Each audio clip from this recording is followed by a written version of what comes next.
하나님의 말씀 함께 공독하겠습니다. 베드로후서 1장 12절에서 21절에 있는 말씀입니다. 베드로후서 1장 12절에서 21절에 있는 말씀 함께 교독하겠습니다. 자, 12절 읽겠습니다. 그러므로 너희가 이것을 알고 이미 있는 진리에 서 있으나 내가 항상 너희에게 생각나게 하려 하노라. 내가 이 장막에 있을 동안에 너희를 일깨워서 생각나게 하고 이는 우리 주 예수 그리스도께서 내게 지시하신 것 같이 나도 나의 장막을 벗어날 것이 임박한 줄을 알미라. 내가 힘써 너희로 하여금 내가 떠나는 일이라도 우리 주 예수 그리스도의 능력과 강림하심을 너희에게 알게 하는 것이 교모히 만든 이야기를 따른 것이 아니요 우리는 그의 크신 위엄을 친히 본 자라. 지금 그 영광에서 이러한 소리가 너희에게 나기를 이는 내 사랑하는 아들이요 내 기뻐하는 자라 하실 때 내가 하나님과 함께 존귀와 영광을 받으셨습니다. 이 소리는 우리가 그와 함께 거룩한 산에 있을 때에 하늘로 떠난 것을 들은 것이라. 또 우리에게는 더 확장한 영이 있어 어두운 데를 비추는 등불과 같으니 날이 새어 새별이 너희 마음에 떠오르기까지 너희가 이것을 주의하는 것이 옳으니라. 먼저 할 것은 성경의 모든 예언은 사사로이 풀 것이 아니니 예언은 언제든지 사람의 뜻으로 낸 것이 아니요 오직 성령의 감동하심을 받은 사람들이 하나님께 받아 나간 것임이라. 아멘. 사람이 최후의 순간에 남기는 말을 유언이라고 합니다. 우리 한국 국민이 존경하는 분들이 있습니다. 제가 리서치한 것은 아니고 나와 있는 것을 좀 근거로 해서 우리나라 국민들이 존경하는 분 몇 분이 있는데 그 중에 한 4분 정도가 있습니다. 첫 번째 세종대왕, 그리고 두 번째 이순신 장군, 세 번째가 안중근 의사, 그리고 네 번째 유일한 박사, 이렇게 나와 있더라고요. 이분들의 유언들이 있습니다. 간략히 좀 소개하자면 이 세종대왕은 1450년 2월 14일 날 돌아가셨는데 돌아가기 직전에 이런 말씀을 하셨다고 합니다. 외인과 야인을 대하는 것은 결코 쉽거나 작은 문제가 아니다. 정신을 바짝 차려야 한다. 일본과 오랑캐 그러니까 중국 이쪽을 주의해라 이런 유언을 남겼습니다. 이순신 장군 1598년 11월 19일 노량해전에서 전사하셨습니다. 그때 우리가 잘 아는 이순신 장군의 그 유언들 있잖아요. 나의 죽음을 적에게 알리지 마라. 싸움이 급하다. 그런 말씀을 하셨던 걸로 알고 있습니다. 또 1910년 3월 26일 돌아가신 안중근 의사는 내가 천국에 가서도 우리나라의 회복을 위해 힘쓸 것이다.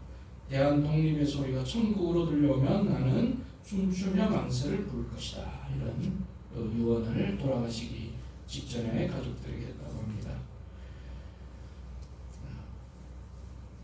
우리나라에 유한양행이라는 제약회사가 있지 않습니까? 그리고 또 유한 김벌리 설립자이기도 한 1971년 돌아가신 유일한 박사, 이분은 유언서를 미리 작성하셨는데 돌아가시고 난 이후에 4일 뒤에 유언장이 공개됐는데 그 유언장을 보고 국민들이 아주 기뻐했다고 합니다.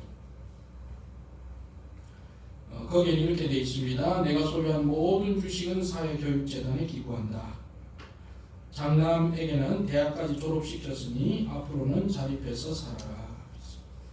딸에게는 유일한 박사의 묘지와 그 교정에 있는 땅 5,000평을 상속했는데 사람들이 잘 쉴 수 있도록 울타리를 치지 마라 이런 얘기를 했습니다. 그리고 손녀에게는 대학교 졸업할 때까지 필요한 학자금 1만 달러를 물려주라. 그렇게 했습니다.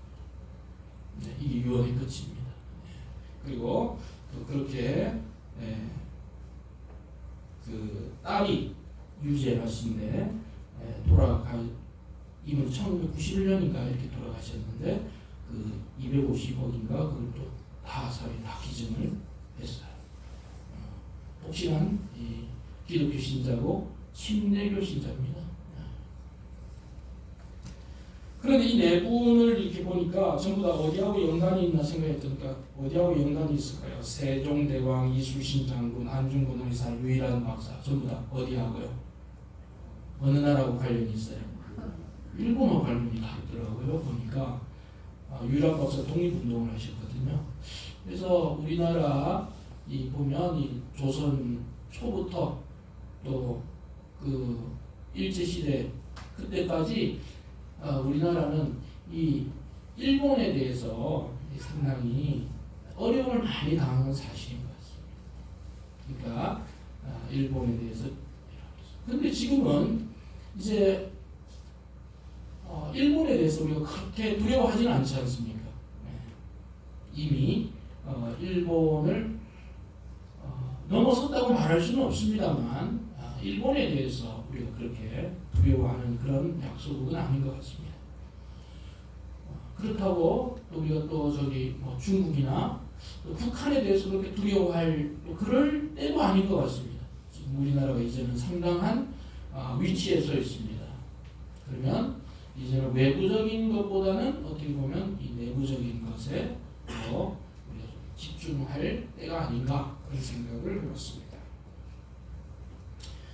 이분들의 유언을 보니까 참 자신보다는 좀 더 큰 일, 또 나라와 또 다른 사람들을 위해서 애를 썼다는 것에서 참 존경받을 만한 분들이다 그런 생각이 듭니다.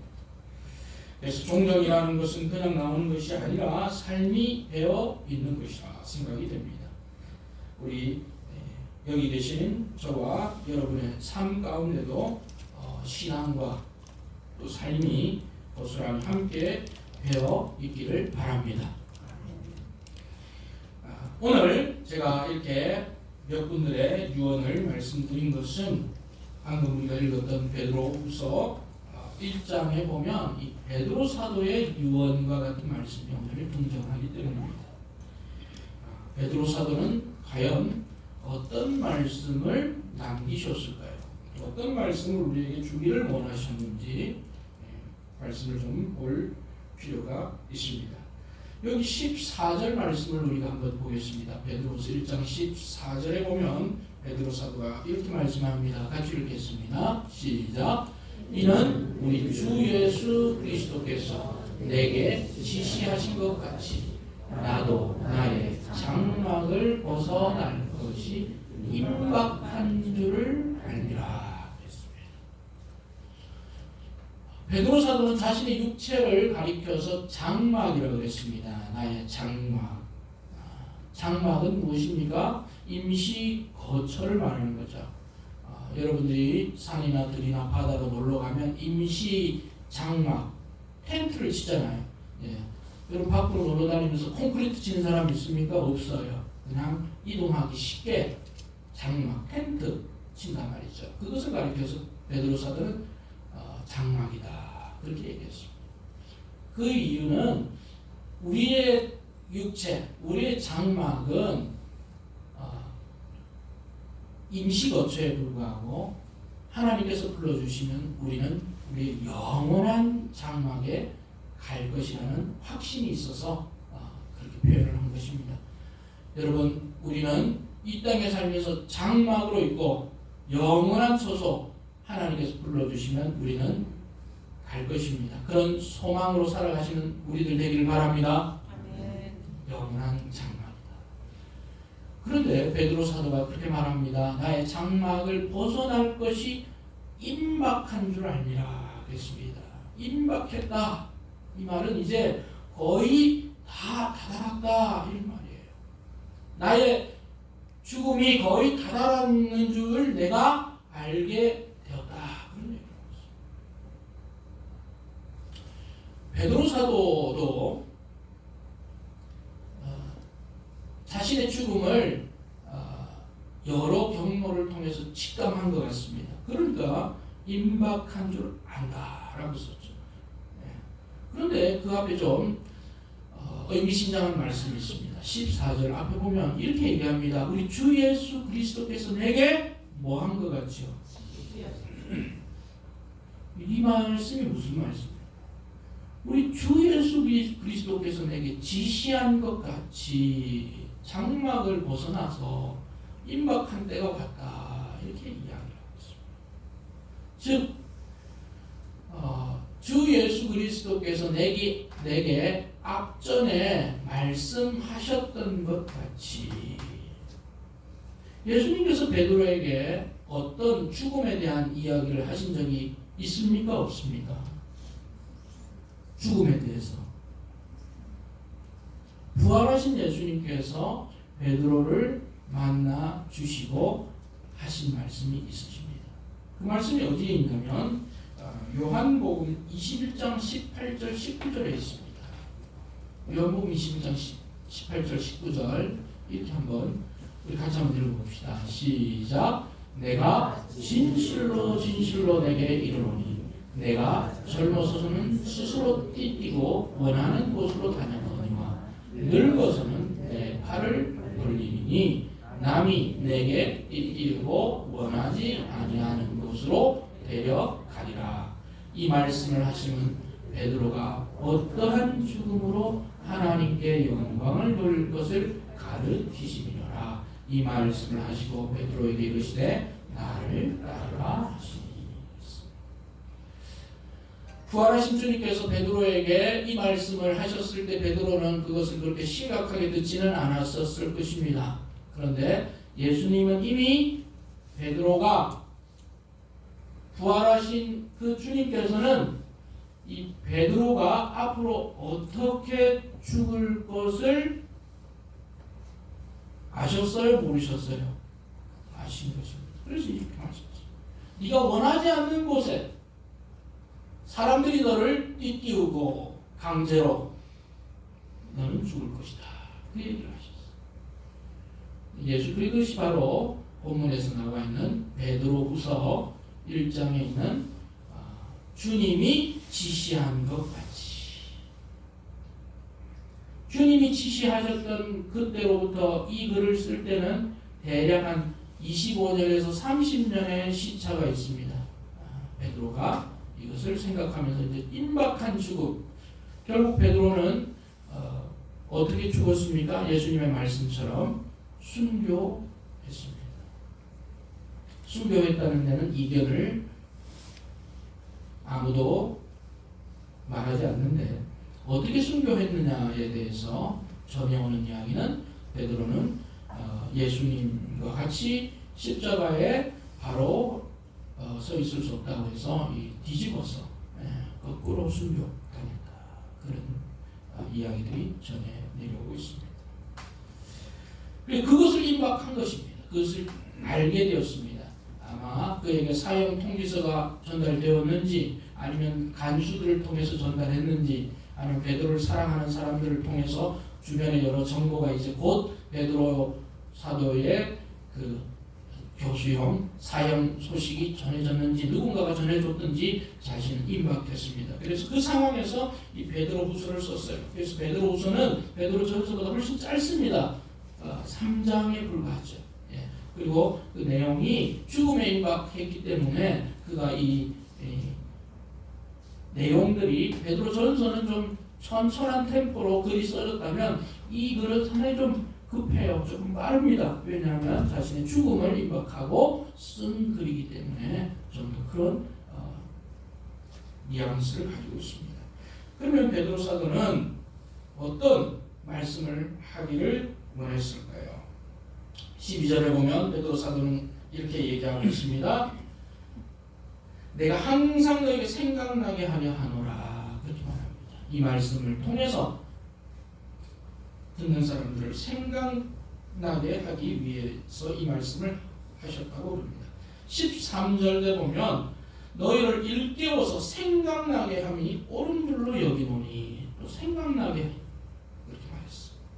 그리고 15절에도 이렇게 말합니다. 15절 같이 읽겠습니다. 시작. 내가 힘써 너희로 하여금 내가 떠난 후에라도 어느 때나 이런 것을 생각나게 하려 하노라.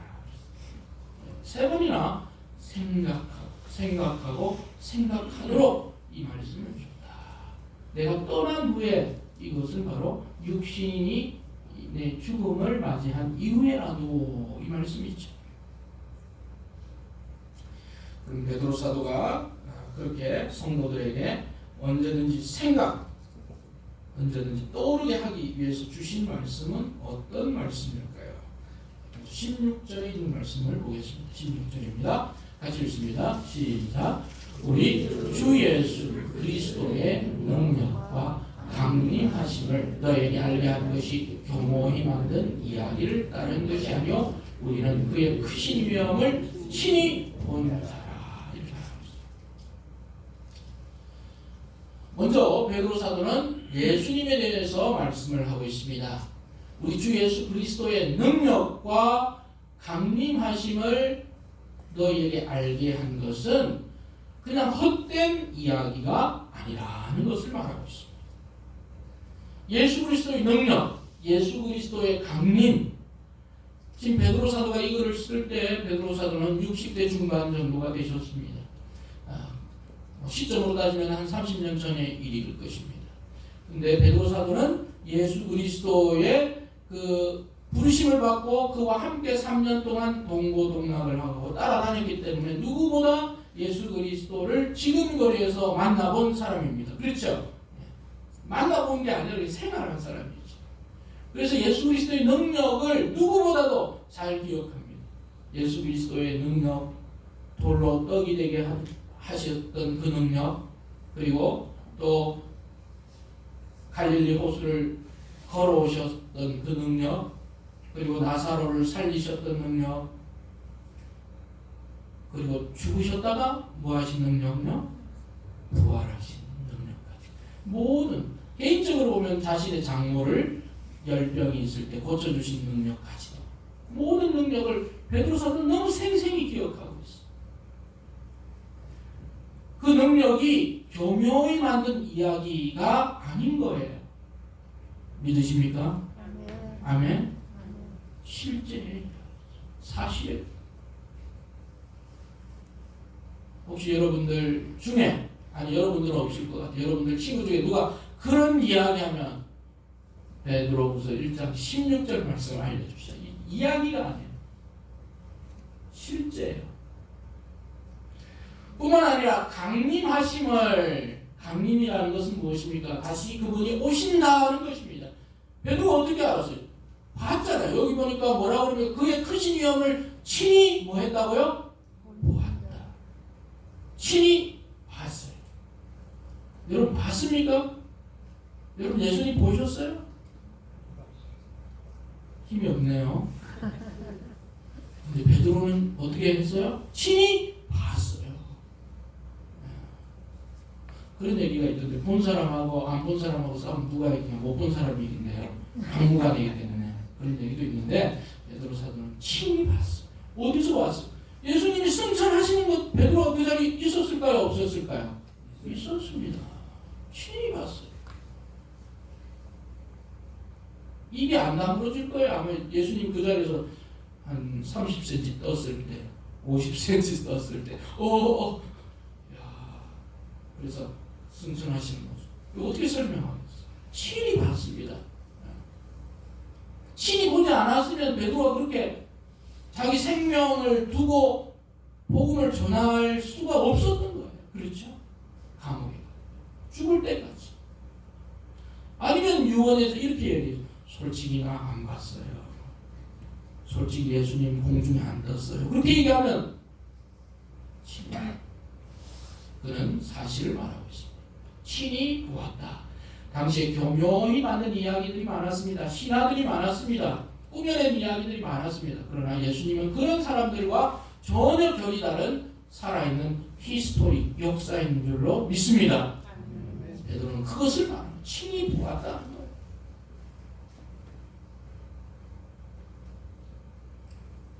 그런데 여기서 또 놀라운 사실은요. 베드로가요. 우리 예수님께서 베드로를 사랑하셨을까요? 사랑하지 않으셨을까요? 사랑했겠죠. 그냥 사랑한 게 아니라 지극히 사랑했습니다. 왜냐하면 자기의 사랑하는 제자가 어떻게 죽을 줄 알았어요. 그래서 베드로에게 조금 천국의 맛을 약간 보여줬어요. 뭐냐? 마태복음 17장 1절에서 4절에 이런 말씀이 있습니다.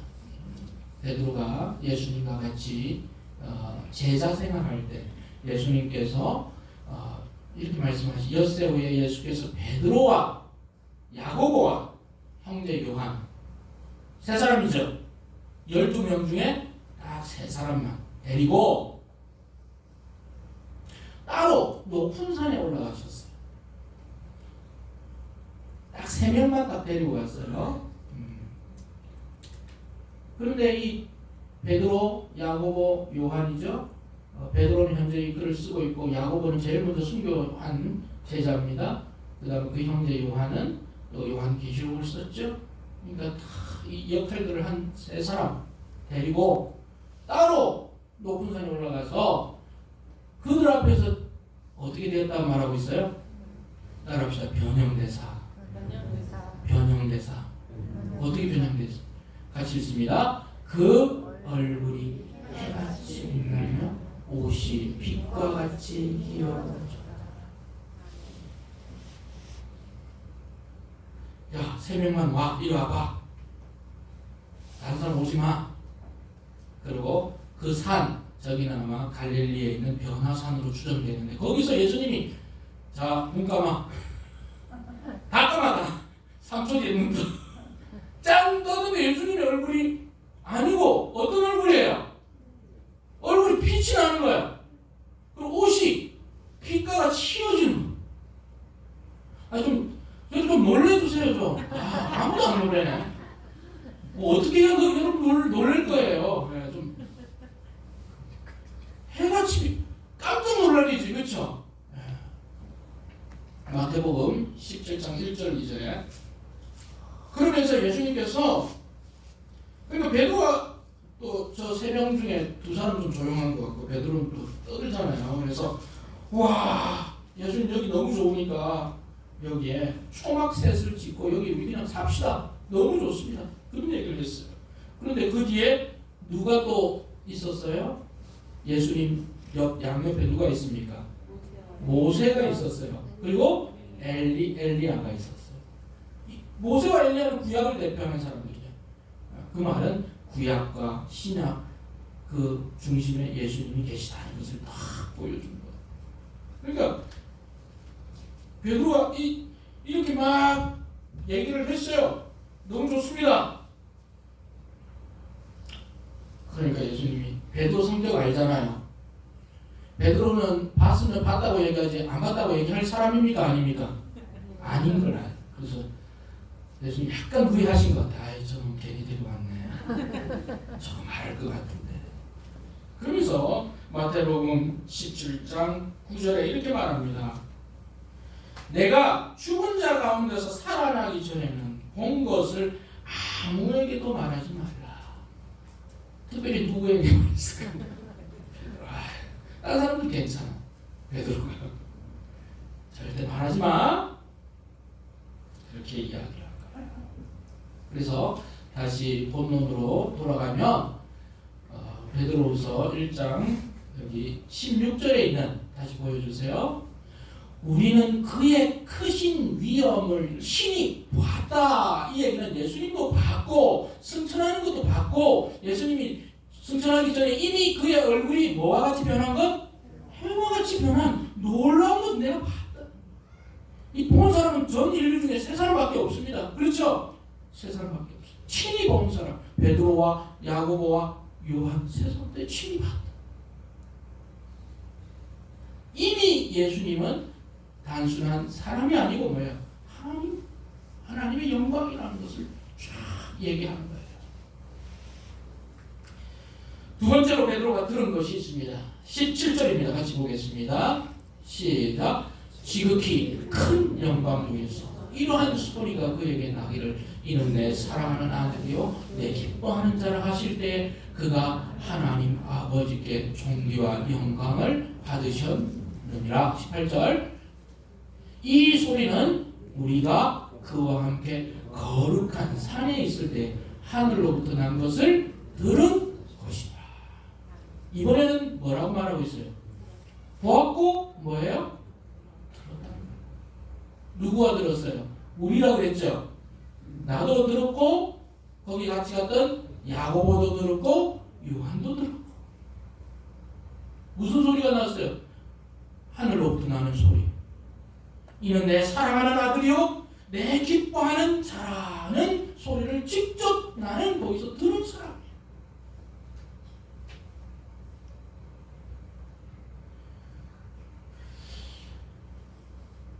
변화산에서 들었다는 거죠.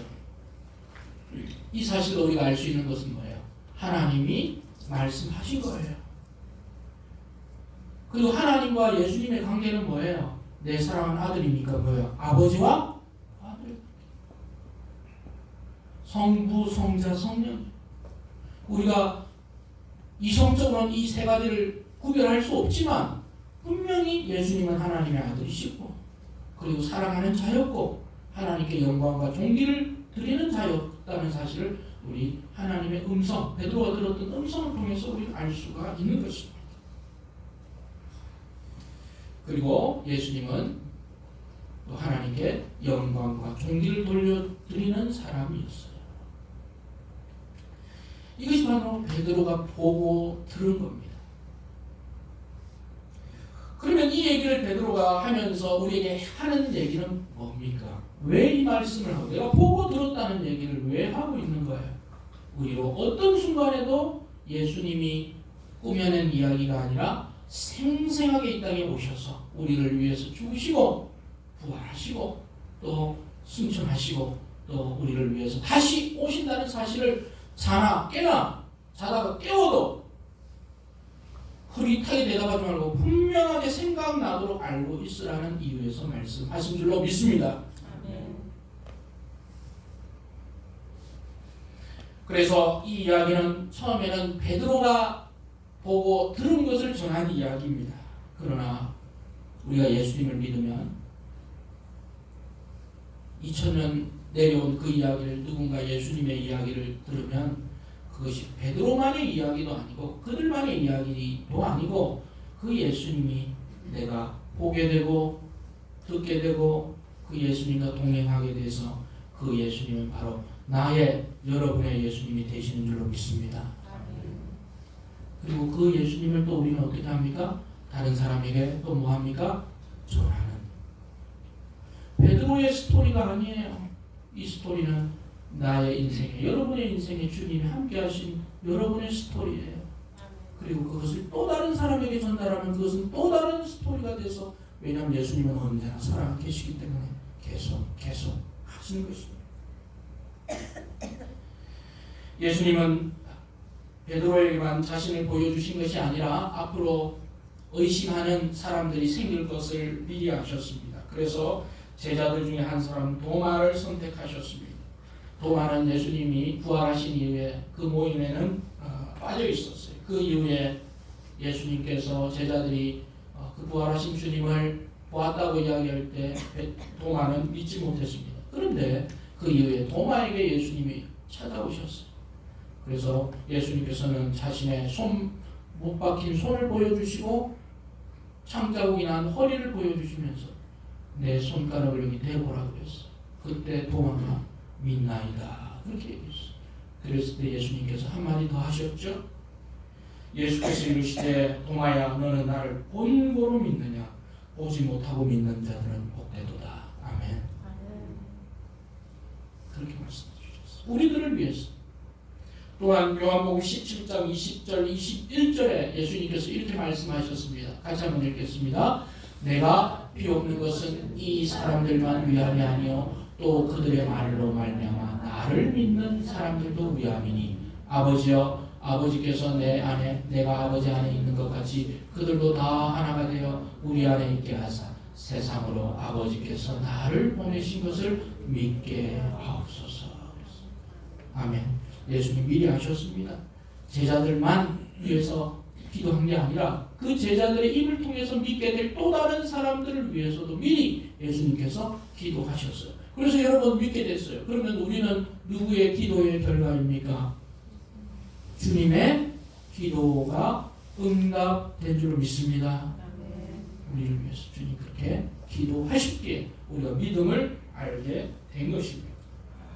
그러하기에 성도 여러분, 이 베드로가 보고 베드로가 들은 것을 통해서 우리가 알아야 할 사실은 복음은 계속해서 전달되어야 할 줄로 믿습니다. 여러분을 통해서 또 누군가를 통해서 복음은 계속 전달되고 여러분이 이제는 베드로를 통해서 예수님을 알지 않습니다. 물론 배웁니다만 여러분 삶 속에 직접 예수님이 개입해 주시고 경험되어지고 알아지는 그 예수님을 통해서 여러분도 베드로처럼 누군가에게 계속 복음을 전달하시는 그런 성도, 그런 교회가 되어야 될 줄로 믿습니다. 이것이 바로 베드로가 알려준 첫 번째 사실입니다. 복음은 예수님은 사실이며 우리는 이것을 계속 전달해야 한다는 것입니다. 두 번째는 무엇입니까? 16절에 있습니다. 두 번째 19절입니다. 이렇게 말씀을 한 이후에 베드로가 두 번째 이야기를 합니다. 19절 같이 한번 읽겠습니다. 시작.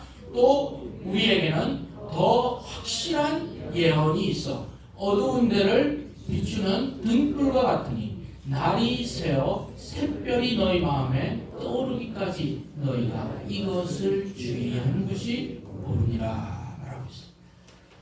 베드로가 보고 들은 것 확실한 거예요. 그런데 베드로는 거기에 조금 더 나아갑니다. 더 확실한 게 있다. 두 번째 더 확실한 예언이 있어요. 이 예언은 말씀을 의미합니다. 더 확실한 말씀이 있는데 이 말씀은 뭐냐면 어두운 데를 비춰주는 등불과 같다고 그랬어요. 여러분 어두운 곳을 비춰주는 등불과 같은 말씀은 세상에서 유일하게 하나만 있는 줄 압니다. 그것이 무엇입니까? 하나님의 말씀인 뭐예요? 성경입니다. 믿으십니까? 어두워요. 어두우면 넘어지기 쉽습니다.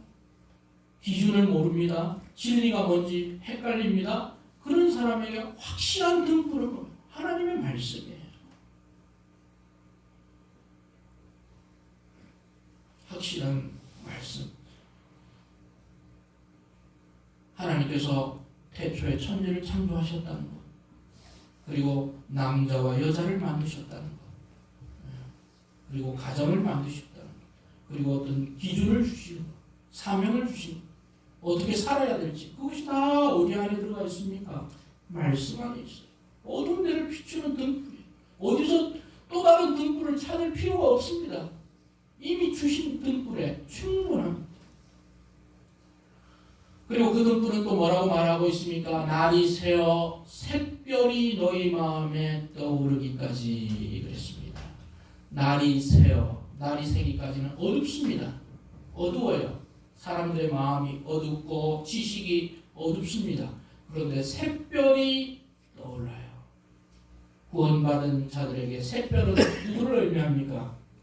예수 그리스도를 말하고 있습니다. 아침에 영롱하게 그 어두운 데를 반짝반짝 밝히는 그 샛별이 떠오릅니다. 바로 주님의 감동, 주님의 깨달아 알게 하심, 그 샛별이 우리 마음에 떠오를 때까지, 또는 그 주님이 이 땅에 다시 내려오셔서 강림하실 때까지 너희가 이 말씀을 주의하는 게 옳다. 이 말씀에 집중해라. 이렇게 말씀하고 있어요. 그 말씀이 무엇입니까? 20절, 21절에 있는 말씀이죠. 같이 읽겠습니다. 시작. 먼저 알 것은 성경의 모든 예언은 사사로이 풀 것이 아니니. 성경에 대해서 두 번째 말씀하고 있습니다. 그런데 주의해야 될 것 첫 번째는 뭐예요? 성경의 모든 말씀은 사사로이, 이 사사로이에 대해서 신학자들 간의 의견이 분분했습니다. 그러나 그 분분한 것을 여기서 다 이야기할 시간도 여유는 없을 것 같고요. 정리하자면 모든 성경의 말씀을 자신의 뜻대로, 자신의 마음대로 풀다, 해석해서는 안 된다 이 말입니다. 하나님의 말씀이니 정확하게 그리고 모두가 납득할 수 있는 그런 해석이 되어야 되겠죠. 이것을 정확하게 해석하지 않으면 비슷하게 가다가 끝이 다릅니다. 그래서 뭐가 됩니까? 끝이 다른 이단이 되는 거예요. 어떤 것은 잘 풀다가 마지막에 어떤 것은 이 말씀은 자신에게 적용하면 그 사람이 주가 되고 그리스도가 되겠죠? 그것은 아니죠. 이단이죠. 그래서 사사로이 개인적으로 또 개별적으로 어떤 자기의 뜻대로 공적인 권위 없이 막 하는 것, 그것은 그렇게 해석하는 게 아니라는 거예요. 성경의 해석이 참 중요합니다. 왜냐하면 거짓 선지자들도 뭘 들이댑니까? 그들 성경을 들이대는 거예요. 거짓 종교 사람들도 성경을 자기들 믿는다고 그래요. 그런데 믿는지 모르겠지만 뭐가 달라요? 해석은 다른 거예요.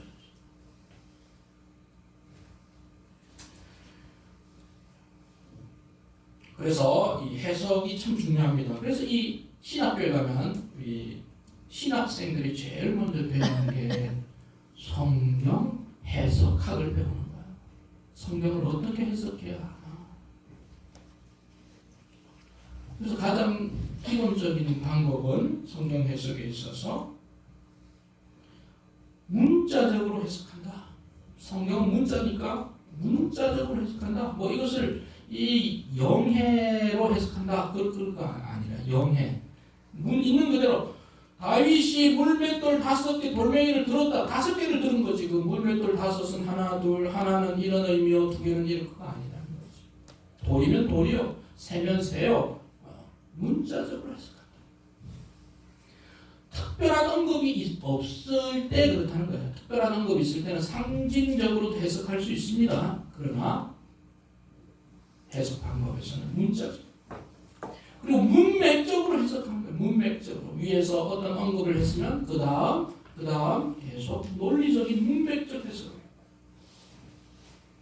그리고 역사적인 해석을 해야 돼요. 역사적. 기독교가 어느 날 갑자기 짠 하고 나타난 종교가 아닙니다.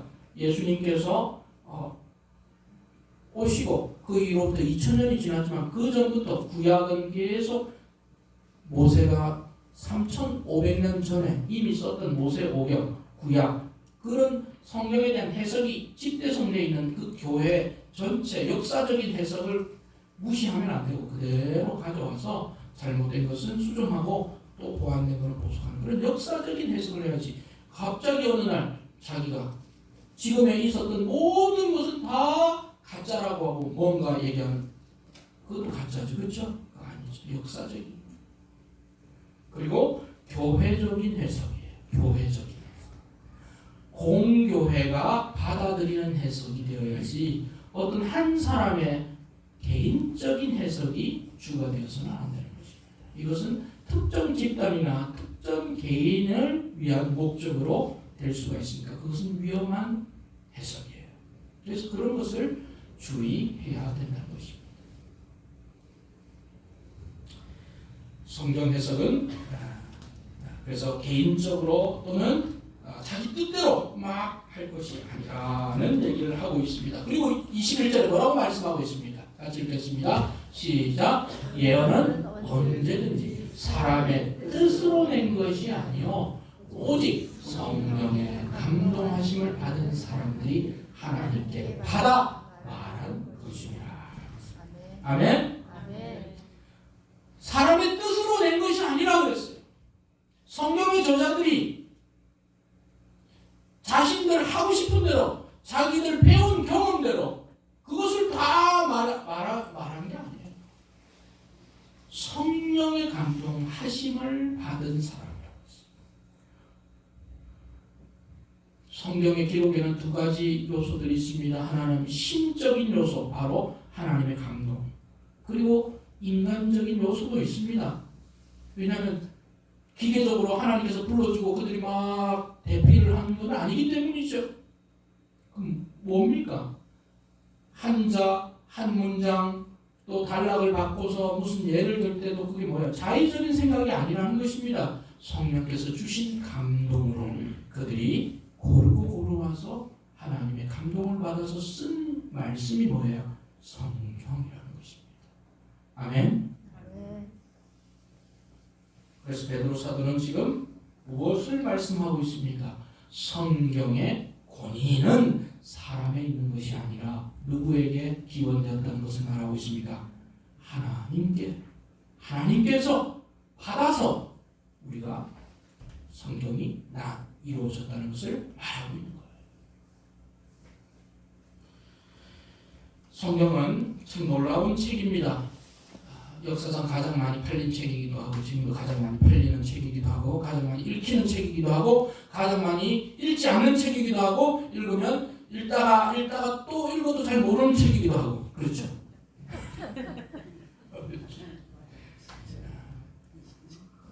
대부분 성도들은 창세기 전문가들이 많죠. 창세기에서 멈춥니다. 마태복음 전문가입니다. 그 다음은 못 나가. 참 쉽고도 어려운 참 놀라운 책이에요. 성경이라는 뜻은 원래 책이라는 뜻입니다. 책, 바이블, 비블로스, 책이라는 거예요. 그 전에는 이 책이 종이 같은 책이 없으니까 나일 강가에 자라는 그 갈대 있잖아요. 그것을 해서 그걸 막 벗겨가지고 평평하게 펴서 거기에 썼지 않습니까? 그걸 파피루스라고 그러죠. 예. 그래서 지금 성경의 원본이 남아있으면 참 좋겠지만 원본이 남아있습니까? 없습니까? 원본은 없어요. 지금. 원본이 남아있지만 그럼 원본은 없는데 뭐가 있느냐? 그 원본을 옮긴 사본, 사람들이 적은 사본들이 있습니다. 예. 사본이 있단 말이죠. 그 사본들이 권위 있는 사본이 있고 조금 권위가 떨어지는 사본이 있고 그런 사본들이 많이 있어요. 예. 자, 그런데 성경이 어떻게 우리에게까지 전달이 됐느냐? 그런 사본들과 사본들이 전달이 됐는데 사람들이 이 사본과 사본의 이 성경의 그 권위에 대해서 많은 의문들을 제기합니다. 놀라운 사건이 하나 있었는데 1947년도 이 봄에 그 사해, 그러니까 이스라엘 그 북쪽에 보면 사해가 있지 않습니까? 그 북쪽에 그 사해 근처에 이 양을 치는 이 목동들이 양을 치다가 양 몇 마리가 없어진 것을 보고 양을 찾으러 갑니다. 그런데 무슨 동굴 같은데 동굴이 보이는 거예요. 그래서 거기 양들이 있냐고 돌멩이를 딱 해가지고 거기 탁 던졌는데 무슨 소리가 나느냐? 쨍그랑하고 항아리가 깨지는 소리가 딱 들렸어요. 그래서 가보니까 그 항아리 깨진 항아리 안에 이 파피루스의 8뭉치가 딱 들어가 있는 거예요. 파피루스의 8뭉치. 그래서 이것을 이 양치기 목동 소년이 뭔가 되나보다 하고 자기 삼촌한테 갖다 줬어. 삼촌이 그걸 팔아먹었어. 예. 조카에게도 좀 줬는지 모르겠어요. 줬겠죠. 그렇게 8개를 팔아먹었어요. 근데 그게 뭐냐면 이것이 히브리 대학 그 교수한테까지 전달이 됐는데 그것을 진위를 확인해 보니까 이 파피루스가 언제 기록됐는지 보니까 기원전 100년에 쓰여진 말씀인 거예요. 그래서 기원전 100년 전에 쓰여진 말씀이에요. 그때가 그러니까 1900년 거의 근 2000년이 지나서 그대로 보관이 됐죠. 그 지역이 사막이니까 건조한 기후가 되니까 그것이 썩지 않고 그대로 보관이 된 거예요.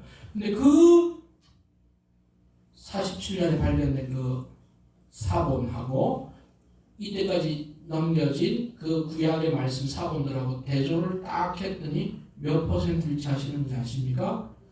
100%가 일치. 그러니까 이 사본이 거짓된 게 아니고 어떤 거요? 사실이라는 게 증명되죠.